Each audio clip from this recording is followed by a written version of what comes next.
Okay, we'll call this Agenda and Priorities meeting to order for May the 6th. It's 3 p.m. and I will ask Councillor Messaros to please do the land acknowledgement. Thank you, Mayor Barclay. The town of Innisfail acknowledges that we are meeting on Treaty 7 territory, the ancestral and traditional territory of the Blackfoot Confederacy, Kainai, Piikani, Siksika, as well as the Tsuut'ina First Nation and Stoney Nakoda First Nation.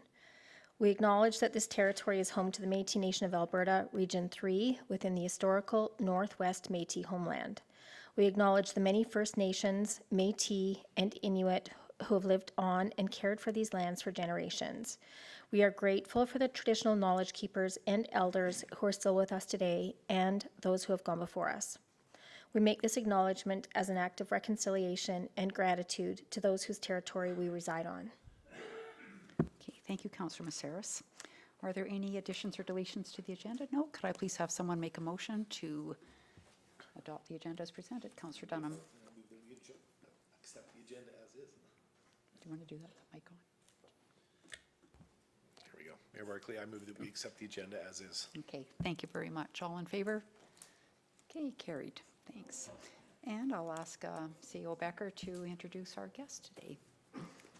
Hey, Council, I'd like to introduce Bobby Jo Stannard, who is the Superintendent of Community Development at the City of Red Deer. Bobby Jo and her contingents are here to speak to Council about the potential of Innisfail joining the regional FCSS model. So I'll put it over to you, Bobby Jo. Welcome. Thank you so much. Good afternoon, everyone. The PowerPoint, yep. Great, thank you.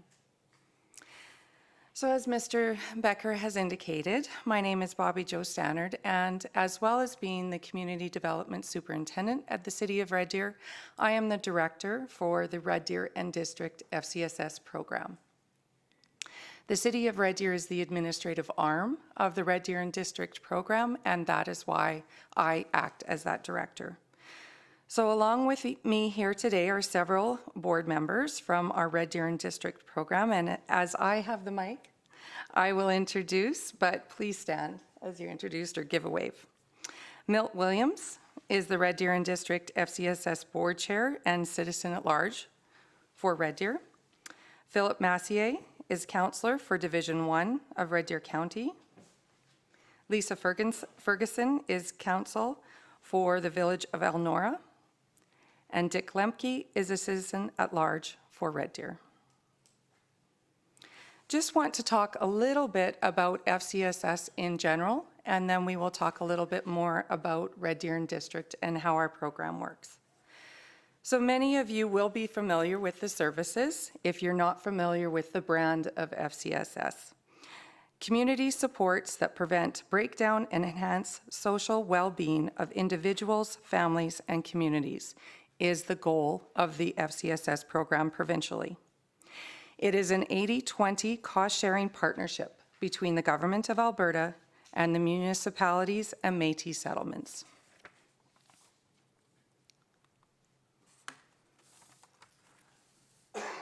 The values of FCSS are very much around early prevention, local autonomy, community development and self-help, and strength and solution focused. It is intervention before the crisis occurs, before the family breaks down or kids drop out of school or a person becomes houseless. It is very unique to the individuals of each community, which is a wonderful part of this particular program. It is flexible. There are spaces for local autonomy in which the local community can indicate their needs. It is not a charity model. It is based on community strengths, not deficiencies, and supporting ways to support the community to activate themselves to solve their own issues.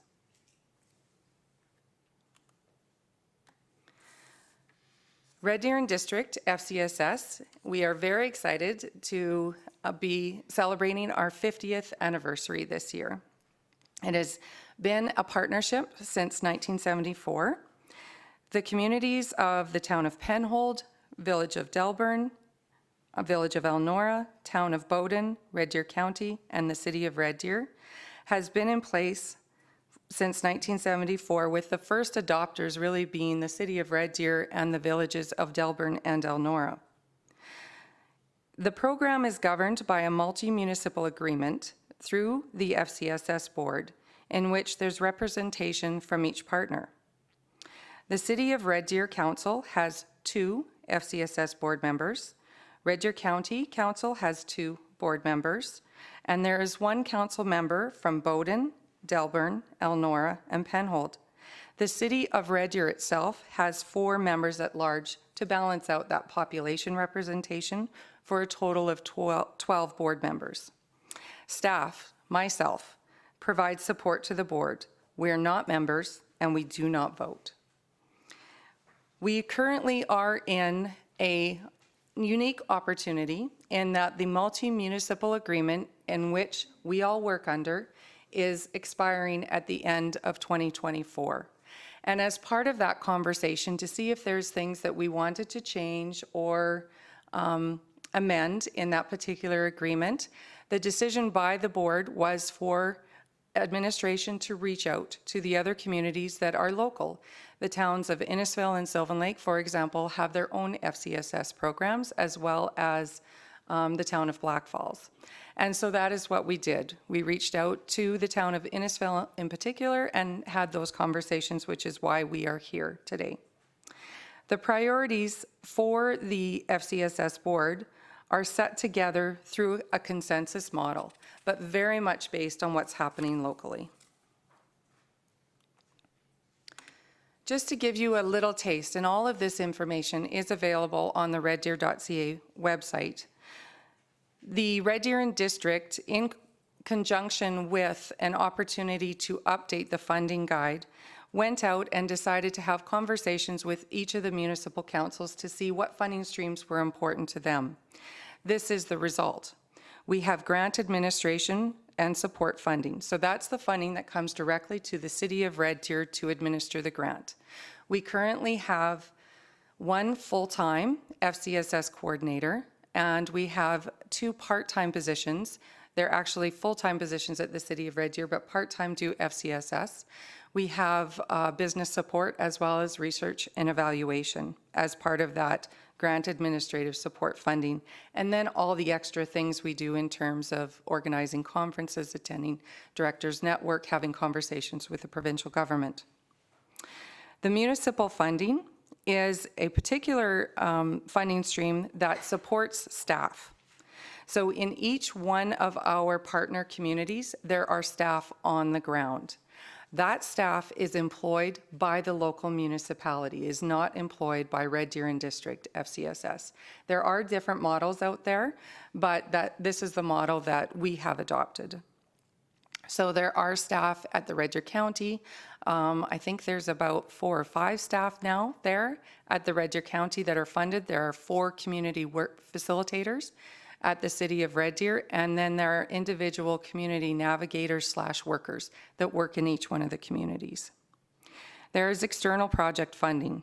So this is our large funding application process that we do every 3 years in terms of applying for funding for those external agencies, Boys and Girls Club, Golden Circle, Big Brothers, Big Sisters, the Meals on Wheels. Those types of projects apply through that. And then there is some agency capacity building funding as well.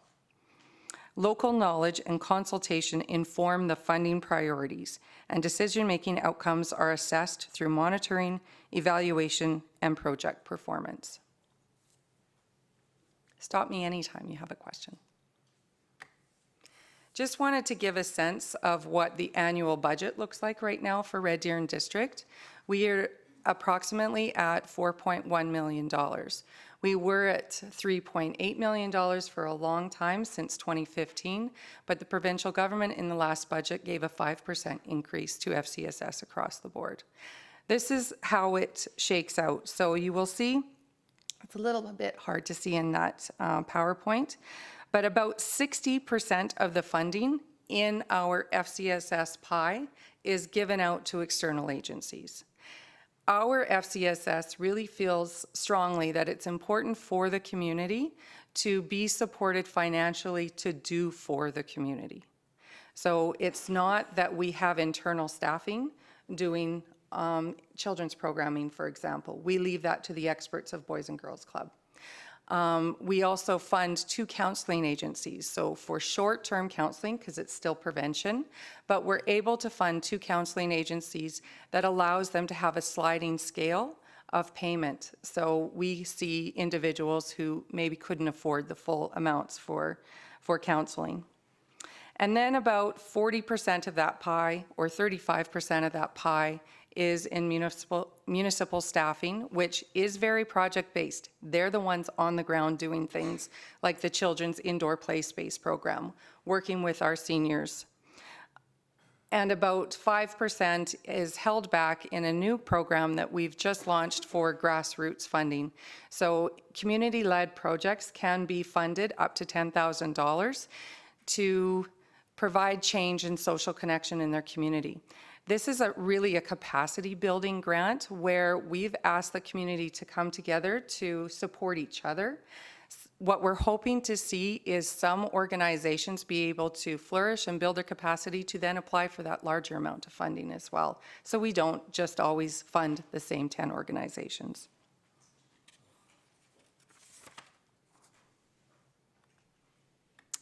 Municipal contributions.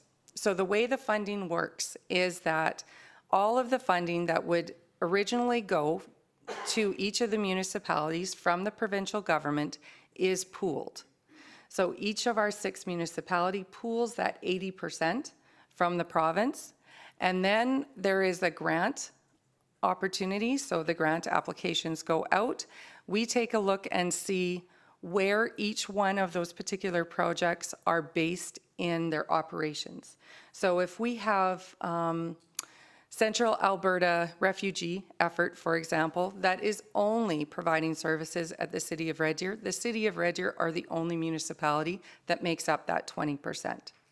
But if we have a program, for example, like Boys and Girls Club, that has been expanded to many of our other municipalities, we take a look at how many units of service are being provided in each of those municipalities, and then we cost share that out accordingly. So the 20% by the municipalities comes together again, but how that's allocated really depends on where the service is being offered and who it's available to. We also have a cost share in terms of some of those municipal staffing pieces. So City of Red Deer, of course, our facilitators mainly work within the City of Red Deer. City of Red Deer pays the 20%. But if you have a community worker in Penhold, for example, there is a recognition from Red Deer County that that Penhold worker is now supporting individuals from outside of that municipality. There probably are many county residents, we actually know because we collect the data, on the Penhold Youth Club. There's many county kids that come into that particular program. And so there's funding that comes from Red Deer County to support that program and that community worker, because we know that there aren't hard and fast lines in terms of FCSS, which we like it that way, because we want to ensure that people get service where they would like that service. This just gives a little bit more of a description of that municipal staff. I talked a little bit about these community-led grants.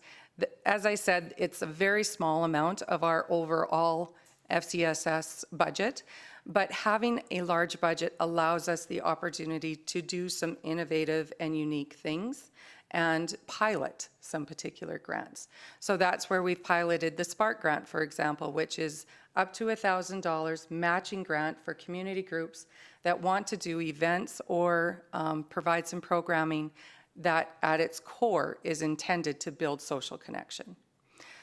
That grant is very small amount of application because it's for $1,000. We do ask for information back, so some data collection, but again, it's relative to the amount of the grant.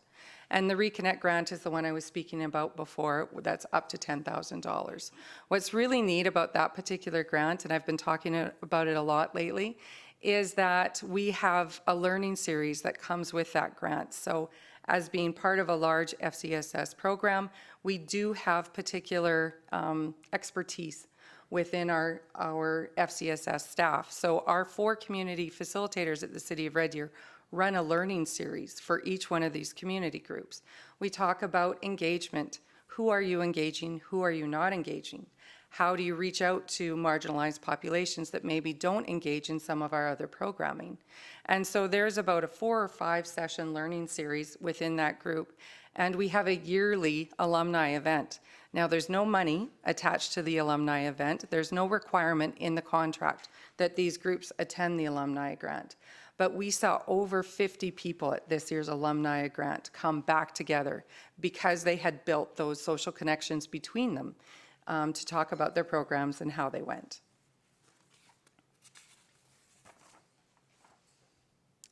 I'll talk a little bit about the funding cycle, and then I'm just about done.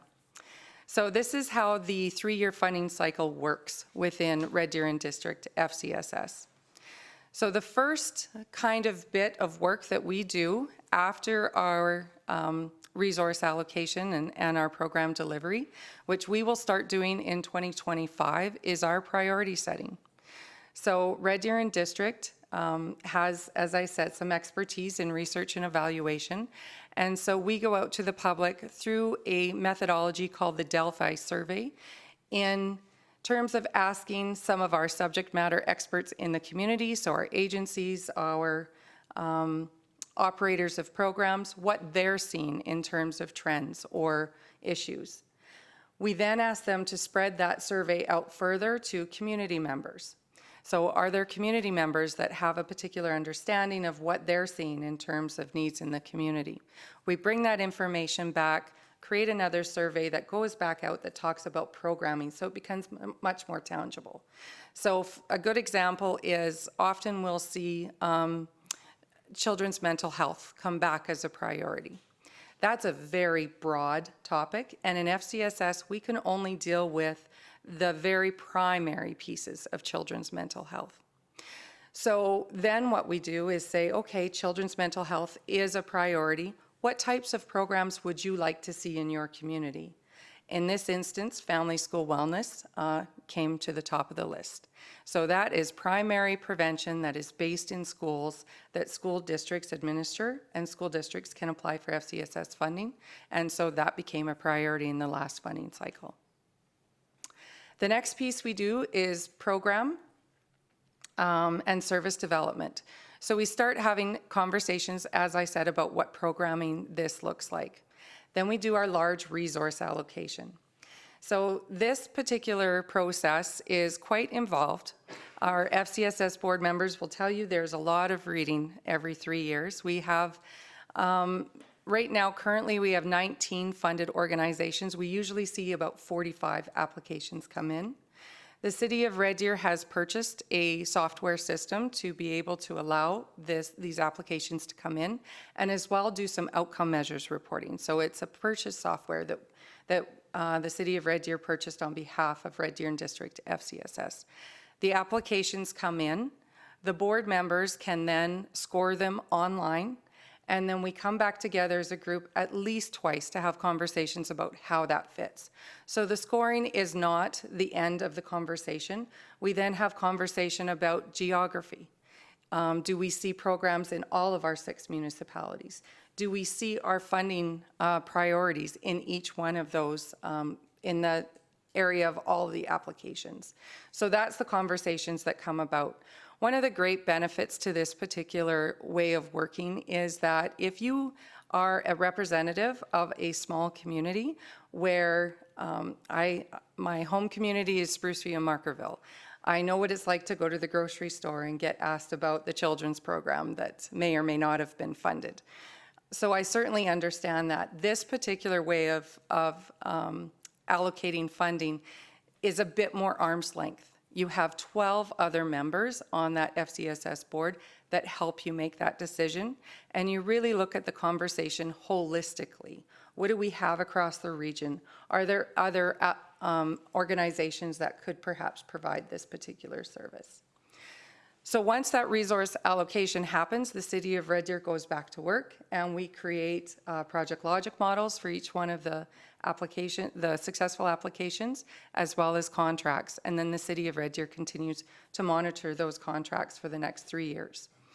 It's a bit confusing. So if, for example, we had an application for $100,000, the Red Deer and District Board does not then approve a $300,000 contract for the 3 years. They approve a yearly contract for the next 3 years for $100,000 because the provincial government funds FCSS in a 1 calendar year increment. So that's how it works. But rather than taking in applications and then final reporting on a yearly basis, Red Deer and District decided they wanted to do it on a 3-year funding cycle for a number of reasons. It's a lot less work if it's every 3 years, but also it guarantees stability for those organizations on a 3-year process. Then we go into program and service delivery. So that is where we are right now in our funding cycle, is we are working with those programs to say, are you seeing the number of participants you thought you would? Are there other partners we can help make connections with you from? How are you doing in your facilities? Those kinds of conversations. So that will happen for the next 2 years until we're back in the funding cycle in particular. Our FCSS board also decided to have a component called emergent need in the last funding cycle. So we have a percentage of the overall budget that is saved for an emergent need. So if something is bubbling in our communities, and we hear that from our FCSS community worker staff and the CAOs that I deal with on a every 6-week basis, we have some money to be able to respond to that. That's not already committed. One of the pieces, as I said previously, to our conversations this year in re-signing our next multi-municipal operating agreement is doing a bit of a research project with the other regional FCSS programs within Alberta. There aren't very many. We have some that have a urban, in quotes, municipality and a rural municipality that come together. So you see a town or a village and the county come together. Not often do they pool their resources. Sometimes they make decisions together, but they work together in terms of that outcome measures data reporting. Barron's Eureka Warner is one of the largest within the province of Alberta. They have 16 municipalities that have come together to work together, the largest being the city of Brooks in that area. So we asked some of these other programs, what are the benefits that you've seen to the multi-municipal agreement? So they are things like shared staff resources, the leveraging of the dollars. So rather than $10,000 to leverage a particular program, you can have $100,000. There's wider access to service.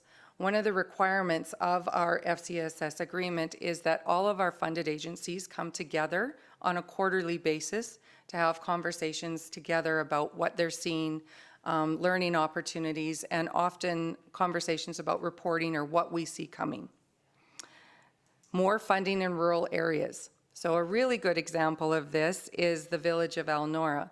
So the village of Elnora, if they would have received their FCSS grant on their own, they would have received about $15,000 from the province of Alberta.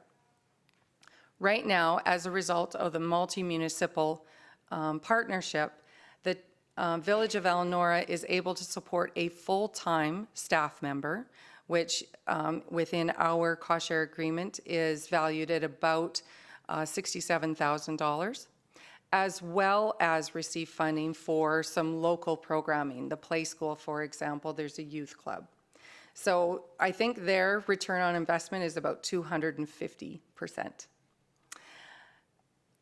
In that particular conversation, there's always those that will get a little bit more and there will be some that get a little bit less. I would say the only municipality that receives less than 100% of their multi-municipal grant is the City of Red Deer. The City of Red Deer is around 92% of their multi-municipal grant. There was a decision at Council back almost 50 years ago that it was important that the surrounding communities within central Alberta were healthy and prospering for the city of Red Deer to be healthy and prosper. And that remains the commitment from the city of Red Deer. So that is why the city of Red Deer has decided to take a little bit less of that overall grant. There's community connectivity. So our staff members, FCSS staff, come together about every 6 weeks. So we have the community workers from all of those particular communities come together for a meeting, and then I meet with the CAOs or the managers of community services, whoever's administering the FCSS program, on a 6 weeks basis as well. And so we can talk through within that community worker conversation, it's, are you offering the babysitting course? If you are, I won't offer the babysitting course for a little while because we could work together. A really good example was during COVID. So the pandemic, while there were many industries that kind of slowed, FCSS was going at 200 miles an hour because we knew it was important to maintain social connection and to provide that support to our community during a time when they couldn't really receive it anywhere else. So one of the programs that was developed is a rural Meals on Wheels program that is centered from the Golden Circle frozen meal delivery. So now what happens is we have order forms in each one of the smaller communities where our residents, our senior citizens, or those that can't cook for themselves, put their orders in. And then the Red Deer County Seniors Programmer goes into Golden Circle, picks up all the meals, and then gets them out again. If you've ever tried to run a local Meals on Wheels program, when you have very limited options for restaurants, it's extremely difficult. In Spruce View, for example, we have one restaurant, 1.5 if you include J-Bar Tea, and often those particular meals don't have the nutritional value or the reduction in salt that many seniors require on their diets. As I said, there's reduced program duplication for sure. And I know our representatives would be happy to speak to you about any additional benefits or cons as well. Here are some of the challenges. Didn't want to give it a rose-colored glasses conversation. We wanted to make sure that all of the cards were on the table. Sometimes there can be communication challenges. Staff turnover happens quite often, especially in small municipalities. And right now in central Alberta, we're seeing municipal staff change quite a bit. So maintaining that communication is really important, reaching out to those CAOs and those staff members to continue with that communication. Reporting challenges. The City of Red Deer does the reporting for all of our multi-municipal agreement. It is a tremendous amount of work, especially in FCSS, because we're not just counting participants, we're counting the change or the opportunity that that program provided to that individual to have a change in their self-esteem, in their coping skills, all those sorts of things. Geographical disconnection, we are a very large area geographically, so it's trying to make sure that we are all working together within that geographic region, and workload on staff, and that's more for the administrative arm of the multi-municipal agreement. As you can see, there is also a potential challenge, that is perception that the municipalities might not be receiving a good rate of return on their investment of funding. This is why Red Deer and District is really focused on ensuring we have good data, because you can always get those conversations that pop up that may not be based necessarily in fact. And so we keep really good records of data so we can tell where our individuals are coming from that are receiving service. How many county residents are being served through the Penhold Youth Club, for example, versus town residents. We also collect data on how many individuals are coming from towns outside of our multi-municipal agreement. So we know how many residents from town of Innisfell and town of Sylvan Lake that we serve, as well as town of Black Falls. We don't ever ask for additional funding for those particular individuals because, again, it's this commitment to a central Alberta vision of health and prosperity as well. And just the last pieces, and there's no way you will be able to read it, but it just gives you a sense of what our multi-municipal operating agreement looks like. And so this is a legal document that our City of Red Deer legal team vets. We're just in the process of doing this again, as I said, to come up with any changes or tweaks to that particular piece. It's important to note that that Red Deer and District FCSS board are the decision makers of the funds. None of the decisions are required to be ratified by individual councils. You would see me, if Innisfail decides to join, probably on that semi-annually basis, in front of you having conversations about what we see in terms of data and any changes that are coming from the provincial government.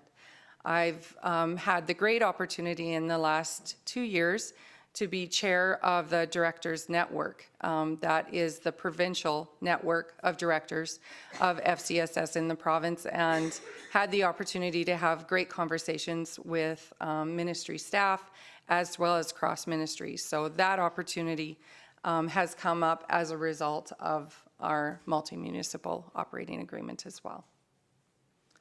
So that is my presentation in a nutshell, but I'm sure there may be questions. If there are questions, I'll defer to our board members as well if it's not an administrative question. But also I want to extend the offer. If there is additional questions that any of you have, please send us an email, ask us that question. We also would like to invite any of the Town of Innisfail Council to attend a Red Deer and District FCSS board meeting if you would like to see how that process works. We would be more than happy to host you and feed you some supper. Okay, thank you very much, Bobby Joe, for coming today, and to the people that came with you. Appreciate it. Does anyone have any questions? Doesn't look like No, it, I've so. got one, sorry, Mayor Barclay. Thank you, Councillor Messaros. Thank you. Through to Bobby Joe, thank you for coming. I'm just wondering, like in terms of the discussion that we're going to have, what kind of timelines are you looking for? Thank you. We are looking to solidify most of the recommendations that move forward by probably June. That way, there is time for me to go out to each of the municipal councils in September and October to have the conversations about what changes may be coming up in the multi-municipal operating agreement. We're hoping to have a great celebration at the end of November, beginning of December, to sign the next multi-municipal operating agreement. If that timeline does not work for the Town of Innisfail, however, we're certainly open to negotiation, and we can add it as a bit of a placeholder if there's other processes that need to take place. Councillor Heistad? No, I appreciate the presentation today. Actually, I was, kind of standoffish on this, getting the information firsthand. And I think there's a lot of work that we need to do, and time's, coming down at us real quick. So would we, say if we decided not to, would we, is that option there, a years down the road if we decide not to, if we feel like timing wise it's not the right fit? That's my question. Thank you for the question. One of the pieces that we're looking at changing within the multi-municipal agreement is that end date. So the Barons Eureka Warner particular agreement does not have an end date, but they have a very strong opt-in and opt-out clause. And so that what you're speaking of would be that opt-in clause. So we need to do some work in creating some good language to be able to be open to the opportunity of other municipalities wanting to join at the end of each year. So that would be a possibility as far as I'm concerned. Some of this information has to go through our board for recommendation and ratification, but that piece is certainly part of the conversation right now. Thanks for your time. Okay, Councillor Harrison? Thank you, Mayor Barclay, through to Bobby Joe and to the delegation. Welcome to our chambers, and thank you. That was a great presentation. And a lot of the questions that I had have been answered throughout the presentation, but there is still one that's lingering, and I'm certain you've got a process that will alleviate some of that angst that we may have, and that's around the perception that we won't get our return on our dollar, our return on investment. So that's just more of a comment than anything. That's still lingering for me. I've worked with other regional FCSS groups, and it seems, and you know, certainly not this group, but the one with the big hammer usually gets what they want, right? And the one who speaks the loudest and bangs the desk, you know, and a lot of the smaller municipalities, and I throw that out to the groups that are here and council members that are here, is that, you know, they aquasize, they don't, you know, the big guy bangs the table and everybody goes hush, right? So that's my concern. You know, I think all the other things can certainly be worked out, but if there's a process, if there's something that, okay, and I'll leave it at that. I thank you very much for attending today. Okay, Councillor Wing. Oh, thank you, Mayor Barclay, and through to Bobby Joe and the delegation. Thank you so much for coming. All, you know, certainly great comments and questions, and I just have one that's a little bit more down in the noodle bowl just for a second, because I'm really curious. This has been in the 20 years that you've been in existence, there's been a lot of system change and a lot of process change. So I was really interested in the software that the city purchased, which is great.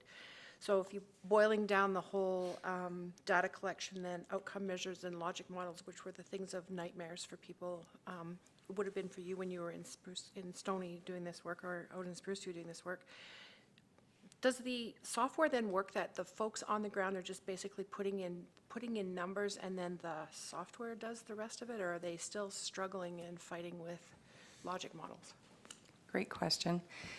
The process has changed quite a bit. So in the beginning, when logic models and outcome measures really became the conversation of the day, we had to do a lot of work as staff educating programs on how logic models works and the benefit of those.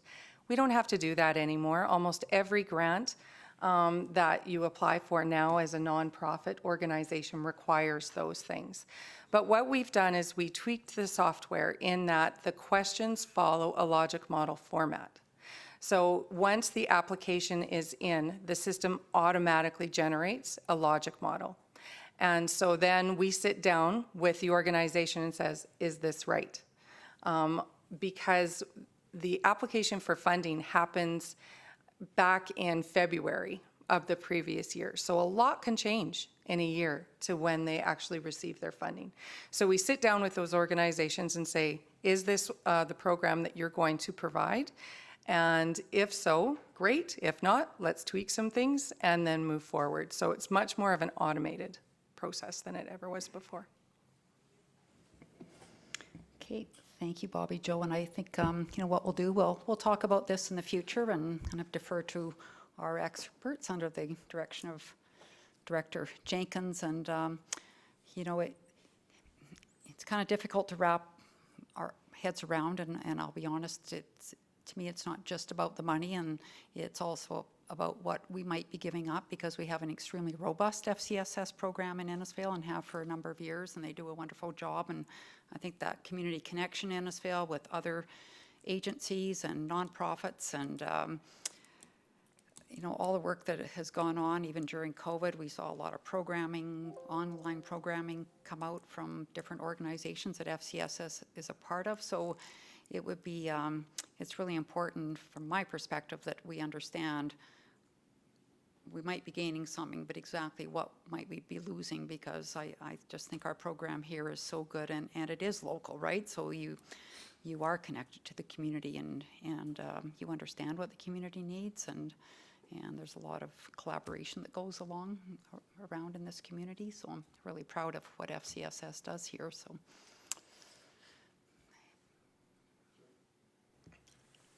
Sir, I'd just like to address Councillor Harrison's question. I've been on the board for 10 years. When I first walked in, I said to myself, what am I getting in for here? I thought there'd be a lot of infighting, a lot of territorial stuff going back and forth, you know, big city of Red Deer and all this. And I was just amazed by the way everybody got along so well. In my 10 years, I have never seen the city of Red Deer step in and say anything. The only time we had something happen was when the mayor wrote a letter to the council. and said, we see it this way. And the council said, too bad, we see it the other way. Even the city representatives like myself voted with the rural towns on that situation. And the mayor could do nothing about it. I think you remember that one, Bobby Joe. It was interesting. So, and that's the only thing I've seen in 10 years that's happened. Otherwise, everybody gets along so well. We work well. And I think that, did you want to have something to say? There's a few words that they'll have, Dave. Is it okay? You'd like to give a small town versus county perspective on it. Yeah, sure. Briefly, because we have a meeting that we need to get to, so.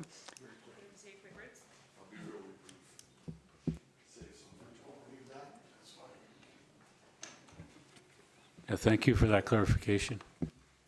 Hi, Council. Philip Massey, Red Deer County. I've been involved with FCSS for quite a few years, sit on the board, off and on. And what I'd like to say is the benefits that I see from Red Deer County's viewpoint is the professionalism at the administration level.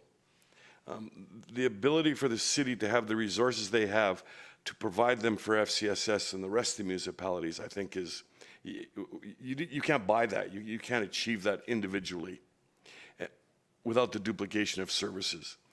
And the other point I'd like to make is, I guess, two more.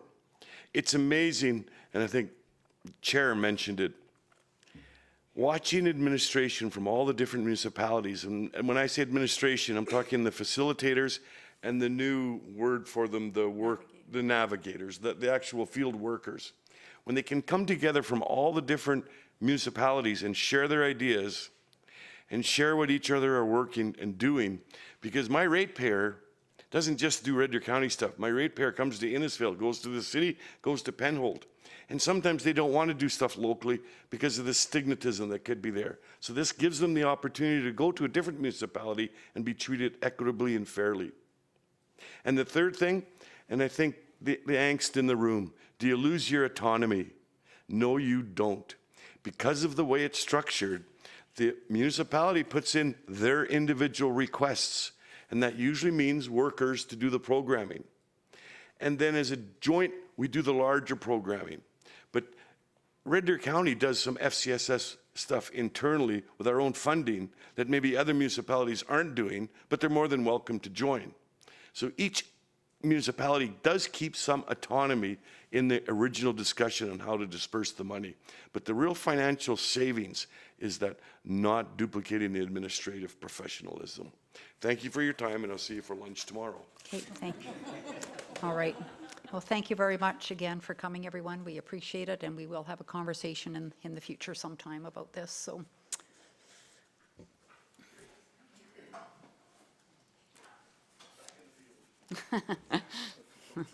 Before it rains. Good to see you. Okay, we will move on now to 4.1 and strategic priorities update with CEO Becker. Thanks, Mayor Barclay. It's really there for council's questions, if there's any questions on the priorities. Council recently approved it April 1st. If you need any updates as of today, please fire away. Does anybody have any questions about, might have to give up our drought and water shortage plan after tomorrow? Not just kidding. So I'll just have somebody make a motion to accept this as information if we have no questions. Councillor Messaros. Thank you, Mayor Barclay. I'd like to move that we accept this as information. Okay, thank you. All in favor? Okay, carried. And then we will move on to the 2024 Offsite Levy overview. All right, thank you, Mayor Barclay. So this is just meant as an information item for council, kind of a primer on offsite levies, what the town's current structure is, sort of as a preamble if there is any future work that council may be interested in looking at with offsite levies, but really sort of a high-level overview of what offsite levies are. So they kind of come out of the conversation of who should pay for new and expanded infrastructure. So the common philosophy for most municipalities is that development pays for development. So when we have new subdivision areas like Bella Vista or future phases in Hazelwood, those types of things, the developer pays for all of the water, wastewater, stormwater management, roadways, all of the servicing that goes into those areas. However, often those developments have impacts on the larger system of infrastructure within the community. So, you know, new phases in Hazelwood may result in more traffic on Main Street, that now we need the next set of signals on Main Street, those types of things. We need upgrades at water reservoirs, those types of things. So that's what the offsite levy structure is intended to pay for, is those types of off-site infrastructure impacts that development can have. So off-site levy's been around for a long time. So the first one in Innisfail goes back to 1976, after they were allowed through the provincial legislative structure.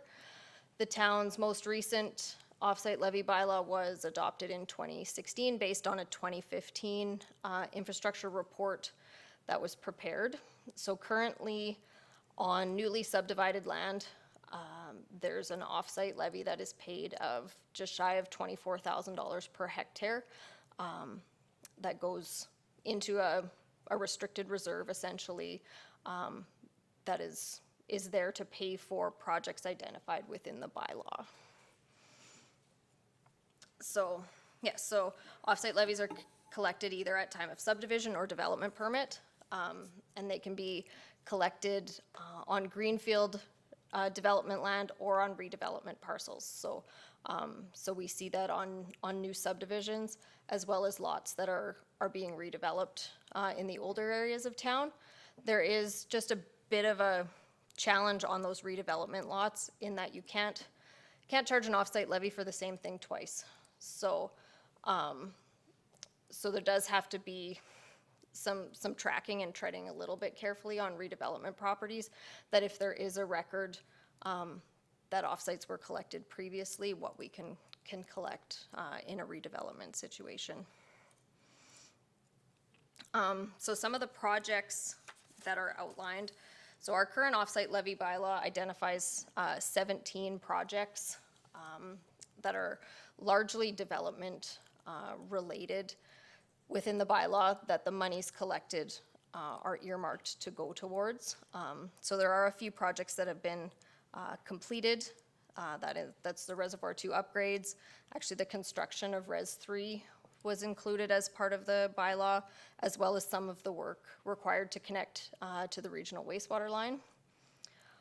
Some of the current projects sort of on the horizon that some of the reserve money could be utilized is the intersection improvements that will likely come out for Highway 54 and 42nd Street. And then there are some projects that, due to sort of changes in how our overall infrastructure is working, could be removed. So Reservoir 1 was still part of the equation when this study was done. As council is aware, Reservoir 1 has been decommissioned. So most of the projects are longer term and growth dependent. They sort of up to about a 15,000 person population threshold is most of the projects would need to occur by that population level. The biggest probably consideration is that the projects were costed in 2015 dollars. So that's what they're budgeted at, is that a set of traffic lights is $100,000. That's not likely what it would cost to put in a set of traffic lights now. So this is just the map of the where they're applied. So there's sort of a blue outline. That's the bulk of town. The area in red, those lands are never anticipated to be serviced with water and wastewater. So in that area, only the offsite levy that's applicable to roadways is applied. So as those lands develop, it's a different rate than that 23,996. All of the blue and green dots, or blue, green, and red dots, are the project locations that are identified within in the bylaw. And so this is just a kind of an overview comparison of where Innisfail sits in the region in terms of comparable rates in other municipalities. So we are on the low side. That can be seen as a positive or a negative, depending on how you look at the equation. Yeah, some of the municipalities where you see the ranges, some places get very specific. Our map has two zones. The town of Sylvan Lake, for example, I think they have about 18 different zones. So this area pays a certain amount based on where those infrastructure projects are located. Where in Innisfail, we took more of a sort of across-the-board approach on the way it was set up. So really, I guess, just considerations, if council's interested in this bylaw or in offsite levies, is looking at updating the existing project list and those costs. So eliminating some of the projects that are either completed or that would no longer be pursued, and getting updated cost quotes for them. Improving some clarity in the language around the applicability, particularly on redevelopment projects. So that's sometimes a challenge for us on certain properties as to whether the offsite should be applied or if they have been applied in the past, because the records aren't always super clear. The consideration of the inclusion of levies for other infrastructure. So right now, our offsite levy bylaw addresses water, wastewater, and roads. Those are the types of infrastructure that the levies go towards. There is opportunity within the MGA structure to include things like recreation facilities, fire halls, those types of facilities as well within that levy structure. And then just that regional comparability. Do we want to be the low guy, the high guy, in terms of when we look across the rates being charged by our neighboring municipalities. So that's essentially what I have for council today, just sort of putting it up there on the table and yeah, hopefully improving some of the understanding about what levies could potentially do. And yeah, I'll leave it for questions or. Thank you, Director Jenkins. Can you just remind us when developer is doing the subdivision and then it reverts back to the town, is that 3 years from? The ownership of the ownership, infrastructure? So once the infrastructure is complete, we issue what's called a construction completion certificate. So Steve and Curtis go out and make sure that it's all done correctly. There's then a warranty period, which is 2 years, Stephen? Yeah. At the end of which is called a final acceptance certificate, which is then the moment when the town now takes over if there's repairs, maintenance, those types of things. So hence, every time we open up a new area, it's expensive, or it can be. So personally, I think we really need to take a look at this bylaw and update and add other things other than water, wastewater, and roads. And there's sidewalks, there's recreation, there's all, in particular recreation, right? And I don't know about, dividing the community up and what that exactly means when you talk about Sylvan Lake having 18 areas and, why this area is different. Is that just the amount that has to be invested to service that area? And yeah, it's more, they got more geographically specific, sort of, this water reservoir is specific to this area, so those amounts are only there, or this traffic light is mostly, so more of just a level of detail, but it also adds a level of complexity too. So, but there is, there could be potential looking at sort of infill versus greenfield too, because that's the way ours is set up now. It's on a per hectare basis. So sometimes on the infill lots, it almost seems unfair, the amount that gets paid, even if someone is just redeveloping a single family or a duplex versus new development. So I think there's potential for not only clarity, but maybe some differentiation in that respect as well. And I think we can leave that to you to Yeah. bring back to us and figure things out. Definitely needs updating though, right? The costs need updating and the list needs to, Yeah, the costs change, for like, sure, and yeah. then if there is that appetite to look at the consideration of recreation or those other inclusions. Councillor Heistad. Yeah, I think looking at the offsite levies, it's due. For myself, it's just knowing what those other communities are doing, right? So that we can have a really good basis of where we move forward. I'm surprised some developers aren't busting down the doors, like really. Like if you're looking at the numbers, it's, come on. And that's, those are conversations that we need to have as well around the table and with the administration as to, how do we find that median or that fine, the secret sauce of making sure everybody's coming to Innisfail. But you look at those numbers and it blows me away. That's a long time ago. So thanks for the info. Okay, thank you, Councillor, or CEO Becker. Yeah, thank Sorry, you, your number, Member. Councillor. So hearing council's interest, it is tagged on the priorities listing that we just took a quick look at. This is a little bit different than any other bylaw review. There's a scope to it. There's likely a budget associated.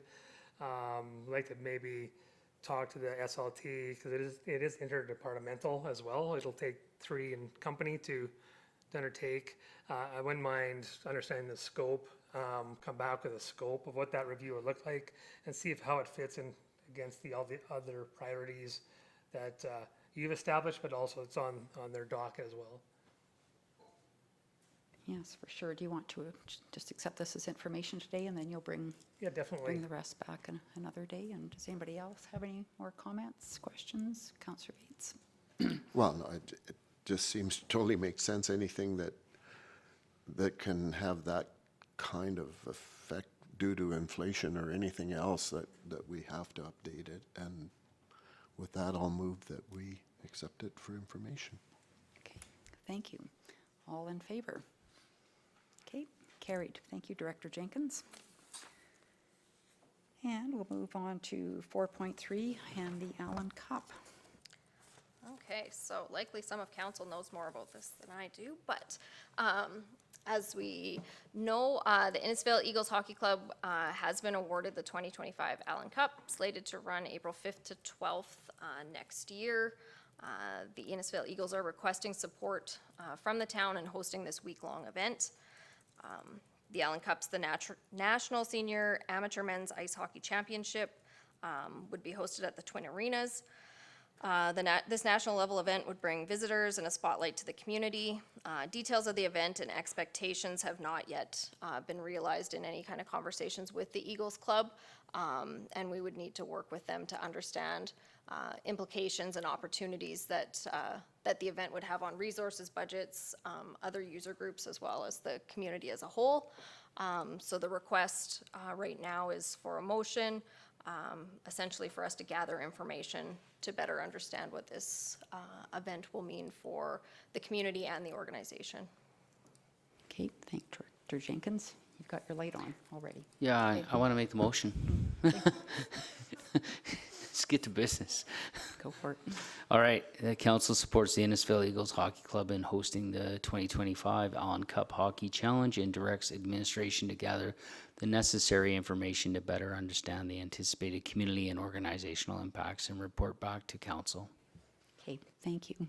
Any questions about this? Councillor Wing? Thanks, Mayor Barclay. Not a question, just a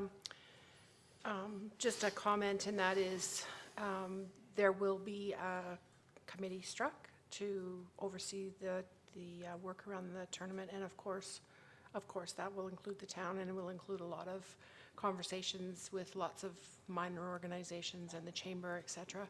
But I can tell you I've had businesses commenting to me as I've just been around out and about that, like, let us know, we want in. So the town, I think people in the town businesses are recognizing that this is a great opportunity, so it's exciting, and there's a lot of work to be done, but stay tuned because it's certainly, everyone's kind of recovered now from being back after the big trip, so we'll be getting busy. Thank you. Councillor Bates. I guess I have a question. When you say there'll be a committee that's the Eagles driven, No, it'll be more a community-driven committee with certainly liaison back to the Eagles, but the Eagles have a hockey club to run, and that will be their work, and the committee, which will include the so town and the Eagles. when we say there'll be a committee, is that us? No. I'm just No, confused. No, it'll be a community-based, the Eagles will get it put together, but the town will be involved in it, but it's not the Eagles organization itself. Okay, so then the other comments I have is, I support the motion. I do have a bit of an insight, I think, as to the difference and how it's evolved. I think up until 2019, it was, quote unquote, the national championship as governed by Hockey Canada and very structured. I think it basically, like so many other things, went away during COVID. And then Hockey Canada, it would appear, had so many other difficulties with their organization, they didn't bring it back. So I think what happened, and I'm not 100% sure, but I think the folks in Dundas took it on as trying to recreate it as a challenge, as a invitational tournament, and that's what I think it is now, is an invitational tournament, and I don't know exactly how it evolved. I mean, I read in the press, as some others might have, that the Allan Cup committee, whoever that is, awarded the next event to Innisfail. So I guess in my mind, I see it's currently a invitational tournament that'll be more or less, I thought, run by the Innisfail Eagles. And as we put this together, as administration gathers information, I guess I'd like to know if there is any other influence other than the Eagles. Is there an Allan Cup committee? How the Eagles got awarded it? Is there an Allan Cup committee that has an overriding influence of some type? That is national in its scope, and yeah, because as I've looked at it the last 2 years, I believe, well, the Eagles, of course, and I must admire them as being a most dedicated group of volunteers, and I think they'll, if anybody, they'll make it happen. But I think it's boiled down now to a small number of dedicated teams that seem to partake, and yeah. My only comment is that National Senior Men's Amateur Ice Hockey, that's right off the Allan Cup website. That's Okay, where I but got that, so I'm not sure what But what you have to be careful with is Hockey Canada oversight or anything, yeah. yeah, Hockey Canada and the national championship. If you look it up, and I did, the last one was awarded 2019 in Lacombe, and I think it's evolved since to where maybe it'll get rejuvenated. It's hard to say, but at this point in time, I think it's a invitational challenge, and that's what's in the motion, that we support the challenge, because so that's my knowledge of it as best I could gather. I would want to know if there is another influencing organization, such as an Allan Cup committee, that might, exert influence partway through between now and next year as to, because even with the Eagles this year, as we followed it, they were invited. The Stony Plain Eagles were invited, and then that changed partway through the season where they had to play off to see who actually got the right to go. So, yeah, I would like to know if there is going to be some other potential influence that could change whatever we think we're headed for after we kind of get on the rails. Well, yeah. And that, if there is another organization, then I think there's a for our own due diligence, there's, you know, potential liability, everything else that if somebody else is influencing it, so. Yeah, and I think Councillor Bates, we have a motion, and Yep, that's what and- we've directed administration to do, and they will Yep, bring. I'm just trying to give the background of what I'd be Yeah, looking for and coming back. Thank Yeah, you. no, that's good, and I think, you know, the town didn't know about this when it got announced, and so I think we're just, CEO Becker and his team are just kind of starting now to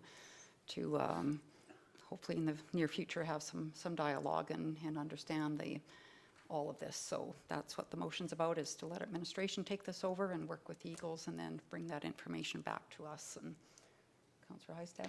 Yeah, and I see this as a process piece only, like, and I commend administration bring this forward. So, you know, thanks to Director Jenkins and COO Becker for bringing this forward, and I'm sure there's going to be great success with this tournament coming up. Thank you.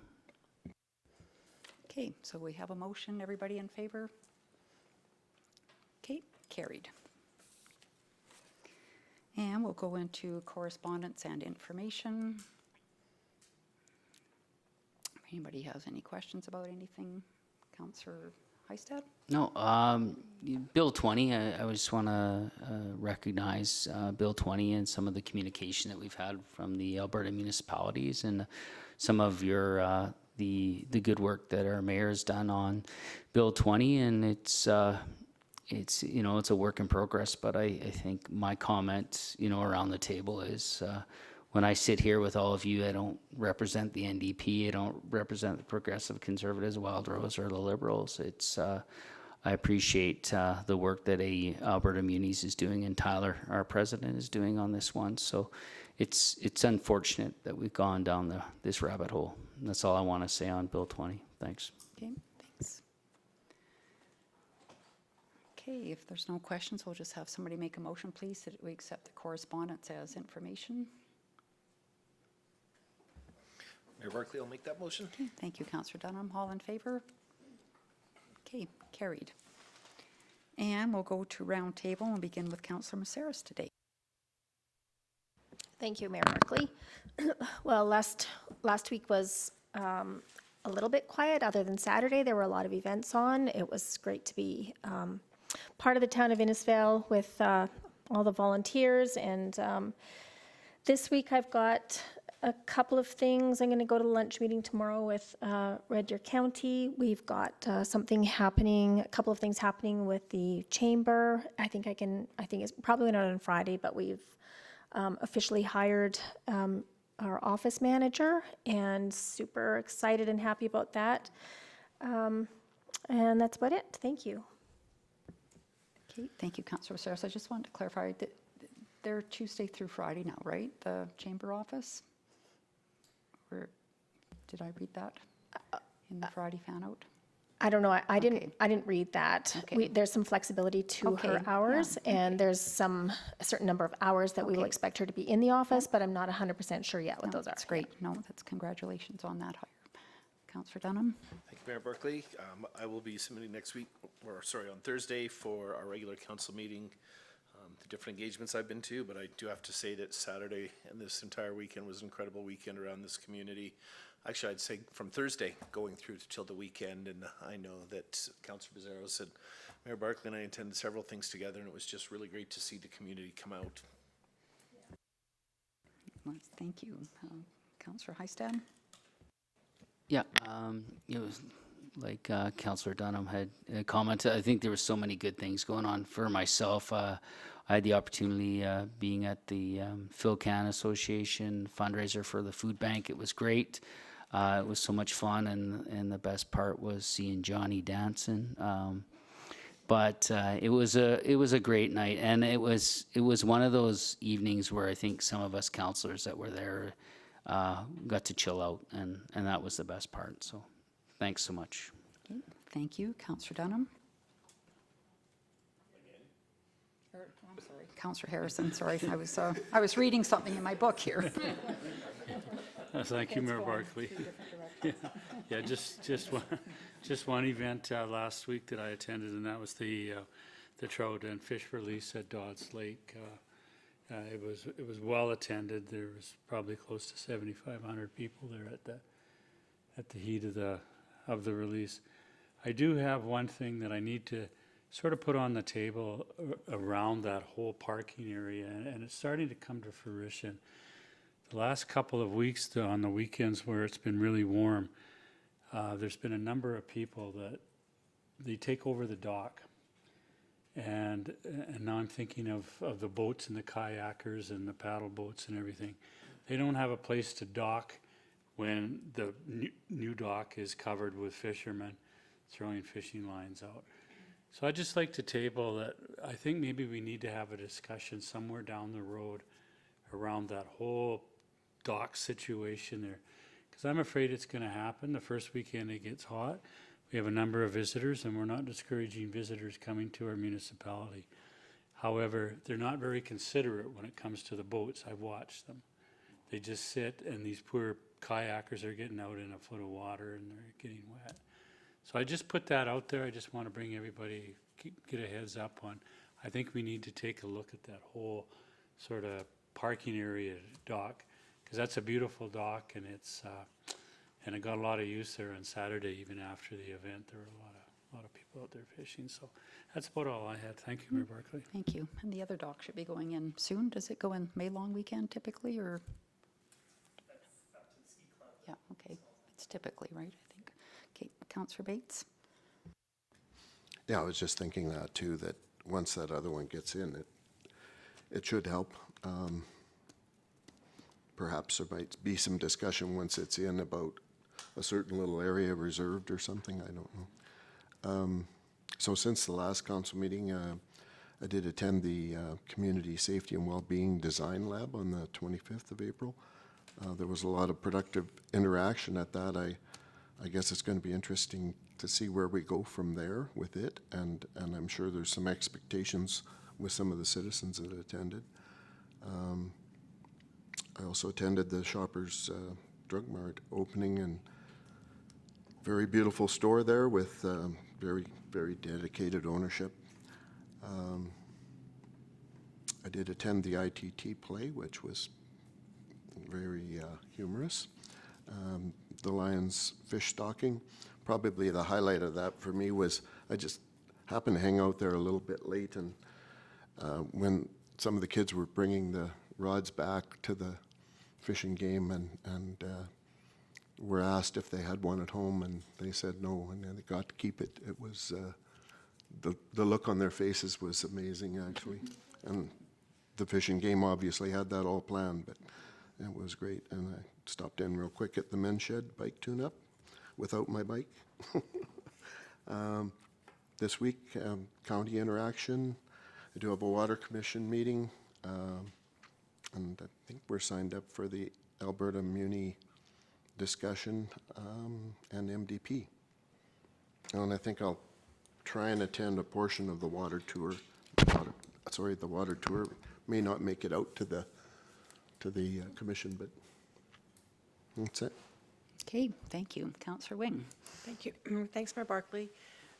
Yeah, since we last met on the 22nd of April, I attended the library board meeting, a full-day SEPTED conference, the safety lab, and an IDP/ICF meeting, and of course the grand opening of the new dock at Dodds Lake, and saw the fish jumping for joy. So that was a lovely day.